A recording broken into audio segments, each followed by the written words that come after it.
Hello, high level listeners. Do you ever want to study English but think, I just don't have time today? Yes, that's exactly why today's lesson is a little bit different. This is a motivational story for students in English. So, no textbooks, no long study sessions, just a short story to help you relax and immerse yourself in English. Yeah, in about 10 to 15 minutes, you'll hear some natural English and train your ears to understand it a bit more easily. And if you enjoy learning this way, you can also check out our English Stories book with many more stories to help you improve your listening and reading skills at the same time. A few years ago, I had a train journey that started out completely ordinary, but ended up staying in my mind much longer than I expected. I was travelling from London to Manchester for a work meeting, and it was one of those quiet, weekday mornings when most people on the train were either working on laptops or staring out the window with a coffee in their hands. I found my seat, placed my bag under the table, and settled in for the 2-hour journey. My plan was simple: answer a few emails, review my notes for the meeting, and hopefully relax a little bit before arriving. At that point, the trip just felt like another routine part of a busy work week. A few minutes before the train left the station, a man walked down the aisle and stopped beside my seat. He looked to be in his late 60s, maybe early 70s, wearing a simple jacket and carrying a small leather bag that looked well used. He checked the number above the seat and smiled politely. "I believe this one's mine," he said, pointing to the empty seat beside me. "Of course," I replied, moving my bag slightly to give him more space.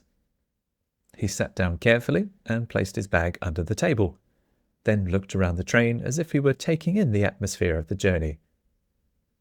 For the first 20 minutes or so, we didn't say much to each other. I opened my laptop and started reading through a few emails while he looked out the window at the countryside slowly passing by. Occasionally, the train would pass a small village or a field full of sheep, and he would nod quietly to himself as if he enjoyed watching the landscape. Eventually, though, he turned slightly toward me and said, "Do you travel this route quite often?" I closed my laptop for a moment and nodded. "Quite a bit, actually," I said. "Mostly for work." He smiled and said, "I used to do the same thing years ago, always rushing somewhere for meetings."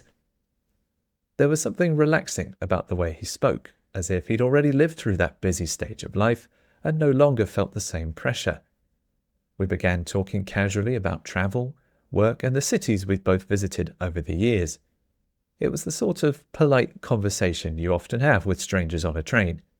Friendly, but not particularly deep. Still, I noticed that he had a thoughtful way of listening, as if he genuinely enjoyed hearing other people's stories. After about half an hour, the conversation drifted towards the topic of work and careers. I mentioned that the meeting I was travelling to felt quite important and that I'd been preparing for it all week. He listened carefully and then asked a simple question. "Do you enjoy it?" he said. At first, I assumed he meant the meeting itself, so I laughed and said, "Well, I wouldn't say I enjoy meetings." But he shook his head gently and said, "No, I mean the work, the thing you spend most of your days doing." His question caught me slightly off guard because it wasn't something that I'd been thinking about recently. Like many people, I'd been focused on deadlines, projects, and responsibilities rather than stepping back to consider whether I actually enjoyed the work itself. I paused for a moment and thought about how to answer. "I suppose I do," I said slowly. "It's interesting work and it keeps me busy." The man nodded, but didn't say anything for a few seconds, as if he were carefully choosing his next words. Then he leaned back slightly in his chair and said something that I didn't expect. "You know," he began, "I spent almost 30 years working in a job that kept me very busy. I travelled constantly, attended meetings like the one you're going to today, and I always felt like I had something important to do. But one day, I realized something surprising." I looked at him with curiosity. "What was that?" I asked. He smiled gently and looked out of the window before answering. "I realized that being busy and being happy aren't always the same thing." After the man said that, something about the conversation shifted. Up until that moment, we had just been having the sort of polite small talk that happens on trains all the time. People talk about where they're going, what they do for work, and how often they travel, but those conversations usually disappear from your memory by the end of the day. This one felt different. When he said that being busy and being happy weren't always the same thing, it caught me slightly off guard. I found myself genuinely curious about what he meant. So I turned toward him and asked, "What made you realize that?" The man thought about the question for a moment before answering. He looked out the window at the countryside passing by and smiled slightly, as if remembering something from many years earlier. "For most of my life," he said, "I believed that success meant staying busy and constantly moving forward." He explained that he had spent decades building a career that kept him traveling, attending meetings, and managing responsibilities that always seemed urgent at the time. "I thought that if I just worked harder and stayed productive, everything else would eventually fall into place," he said. But over the years, he slowly began to notice that something important was missing. "It wasn't that my life was unhappy," he continued. "It was simply very full of activity." He explained that his schedule had been packed with work, yet there was rarely time for simple things like long conversations with friends, quiet hobbies, or moments where he could simply sit and think.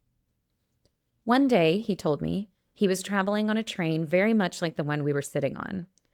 As he looked out the window, he suddenly asked himself a question that surprised him. "When was the last time I slowed down long enough to actually enjoy the journey?" he said. The way he said that sentence made it feel like something he had thought about many times since then. There was no bitterness in his voice, just a calm kind of understanding that seemed to come from experience. "The strange thing," he said with a quiet laugh, "is that nothing dramatic happened to make me realize it. There wasn't some huge life event or crisis. It was just a moment of honesty with myself." He explained that once he began noticing how quickly time was passing, he started making small changes in the way he lived. For the rest of the train journey, we talked about that idea. He told me that success can mean many different things depending on how you measure it. Some people measure success by money, others by achievements or titles, but he had slowly come to believe that success was really about how you spent your time. "Time is the only thing you can never earn back," he said. "Once a day is gone, it belongs to the past forever." When the train finally began slowing down as we approached Manchester, the man gathered his small bag and stood up. Before stepping into the aisle, he turned back toward me with the same calm smile he had when he first sat down.